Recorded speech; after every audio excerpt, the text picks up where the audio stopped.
Albert Einstein, Charles Darwin, Thomas Edison avaient une chose en commun, ils étaient dyslexiques. Qu'est-ce que la dyslexie? La dyslexie appartient à un groupe de pathologies communément appelées les troubles 10.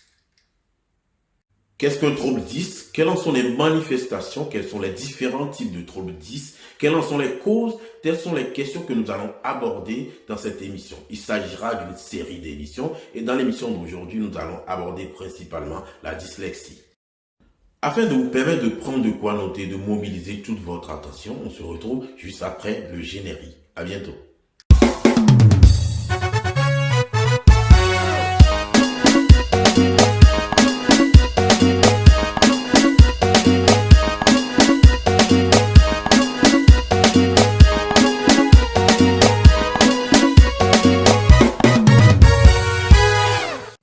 Les troubles 10 regroupent un certain nombre de pathologies qui affectent un domaine précis. Ces pathologies regroupent la dyslexie, la dysorthographie, la dyscalculie et la dysgraphie. Calmez-vous, on va tout expliquer, je vous le promets. En fonction de la sévérité, ces troubles peuvent affecter aussi bien la vie scolaire, la vie sociale et la vie professionnelle. Et 4 à 6% d'enfants en sont concernés. Alors, qu'appelle-t-on dyslexie, dysorthographie, dyscalculie ou dyslexie? Tout d'abord, ces pathologies ont pour préfixe 10. 10 vient du grec et renvoie à une notion de difficulté ou de malheur. En conséquence, ces pathologies regroupent les dysfonctionnements liés au langage oral ou écrit, au calcul et au geste. Ces difficultés vont être présentes chez les enfants sans déficience intellectuelle, sans déficience visuelle ou auditive, sans défaut de scolarisation ou toute pathologie pouvant avoir des influences sur les acquisitions scolaires. Dans cette émission, nous allons aborder la dyslexie et la dysorthographie. Les autres pathologies seront abordées dans d'autres émissions, nous vous le promettons. Alors, qu'est-ce que la dyslexie? Il s'agit d'un trouble durable et significatif de l'acquisition de la lecture. Elle se manifeste par des difficultés de déchiffrage, des difficultés à identifier les mots, à lire sans erreur et de manière fluide. On remarque également une lenteur dans l'acte de déchiffrage, des confusions des lettres, et également des inversions des lettres dans les mots. En fonction de la voie de la lecture qui est atteinte, nous aurons plusieurs types de dyslexie. La dyslexie lexicale et la dyslexie de surface. Mais nous ne rentrerons pas dans les détails dans cette émission. La dyslexie est souvent associée à la dysorthographie. Alors, qu'est-ce que la dysorthographie? Il s'agit d'un trouble durable et significatif de l'acquisition de l'orthographe. Elle se manifeste par une mauvaise utilisation des lettres et des groupes de lettres. Également, chez l'enfant, on va remarquer des erreurs comme des émissions, des ajouts ou des déplacements des lettres dans un mot. Par exemple, pour écrire un mot, l'enfant va omettre certaines lettres ou en ajouter d'autres. Également, on remarque un découpage défectueux des mots. Par exemple, le mot tout à coup va s'écrire en un seul mot. On peut noter aussi des difficultés de conversion des lettres en sons.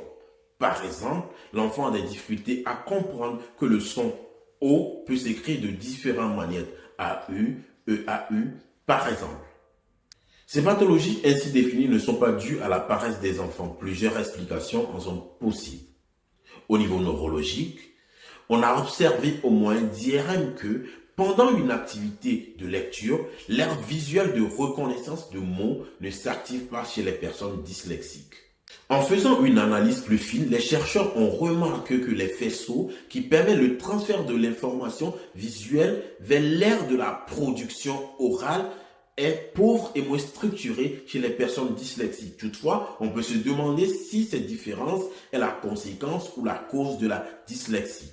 La génétique permet également de donner une explication à la dyslexie. On note par exemple que si un enfant est dyslexique, il existe de fortes chances que l'un de ses frères et sœurs le soit ou que l'un des deux parents l'ait été. Également, les données actuelles permettent de noter qu'il existe des anomalies sur certains sites des chromosomes 1, 2, 3, 6, 15 et 18. L'une des hypothèses évoquées dans la littérature pour expliquer la dyslexie est également le déficit de la conscience phonologique. Alors, qu'est-ce que la conscience phonologique? C'est la capacité à percevoir, à découper et à manipuler les unités comme les syllabes, les phonèmes, également la capacité à reconnaître des rimes. Par exemple, reconnaître que les mots terre et mer finissent par être relève de la conscience phonologique.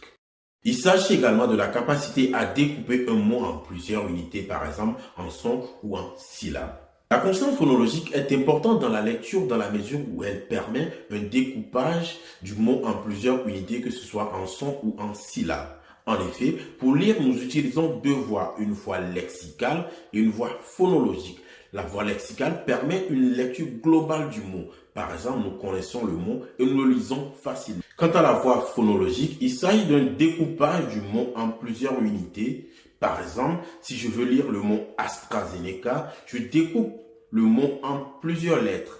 Puis, je fais une conversion graphophonologique, c'est-à-dire que je convertis chaque lettre en son, puis je remets tout ça ensemble, puis je lis le mot AstraZeneca. On note un déficit de cette capacité chez les enfants dyslexiques. Cette capacité qui est d'ailleurs très utilisée dans l'apprentissage de la lecture et permet un bon déchiffrage. Par ailleurs, on note également chez les personnes dyslexiques un déficit de la mémoire du travail. Cette mémoire qui permet par exemple lors de cette activité de découpage, de maintenir en mémoire ce qu'on a déjà découpé et de pouvoir le mettre ensemble lors de la lecture. Voilà, ce sera tout pour aujourd'hui. Nous vous remercions d'avoir regardé cette émission du début jusqu'à la fin. N'hésitez pas à liker, à partager et à commenter et à vous abonner à notre chaîne pour ne rater aucune de nos nouvelles vidéos. On se retrouve à la prochaine pour une nouvelle émission. Au revoir et à bientôt.